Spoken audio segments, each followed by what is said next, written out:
দীপাবলির আনন্দের মাঝেই শোকের আবহ। দীপাবলির আলো ম্লান করে চলে গেলেন বর্ষীয়ান কৌতুকাভিনেতা আসরানী। মৃত্যুকালে এই কৌতুকাভিনেতার বয়স হয়েছিল ৮৪ বছর। আসরানীর মৃত্যুতে শোকস্তব্ধ বলিউড। দীর্ঘ রোগভোগের পরে সোমবার শেষ নিঃশ্বাস ত্যাগ করলেন এই অভিনেতা। প্রয়াত অভিনেতার ভাইপো অশোক আসরানী সংবাদ মাধ্যমকে জানান যে সোমবার দিন বিকেল ৪টে নাগাদ শেষ নিঃশ্বাস ত্যাগ করেন আসরানী। কৌতুকাভিনেতার প্রকৃত নাম গোবর্ধন আসরানী। আসরানীরা ছিলেন ৪ বোন ৩ ভাই। মঞ্জু রানী বনশাল নামের এক অভিনেত্রীর সাথে তিনি বিবাহবন্ধনে আবদ্ধ হন।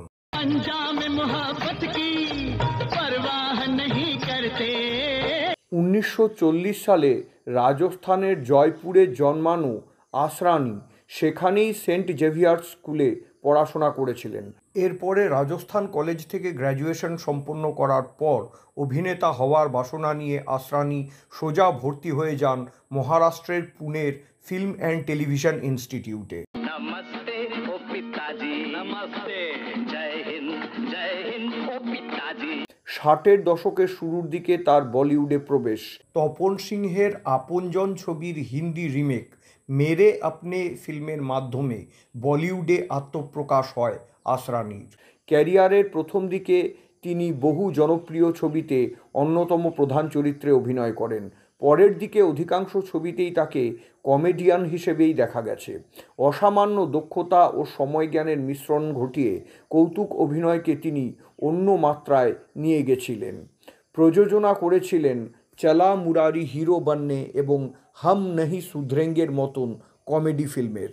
আসরানীর ঝুলিতে শোলে, চুপকে চুপকে, মেরে আপনে, বাবর্চি, অভিমান, সরগমের মতন জনপ্রিয় ছবি আছে। ৭০-এর দশকে রমেশ সিপ্পির শোলে ছবিতে অমিতাভ বচ্চন, ধর্মেন্দ্র বা আমজাদ খানের পাশাপাশি তার অভিনীত আংরেজো কে জমানে কে জেলার চরিত্রটি রাতারাতি জনপ্রিয় হয়ে ওঠে। ওই চরিত্রে তার সংলাপ আজও দর্শকদের মুখে মুখে ফেরে।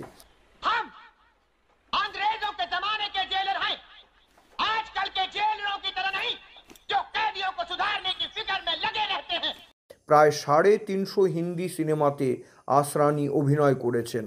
তার মৃত্যুতে বলিউডে একটি যুগের অবসান ঘটল।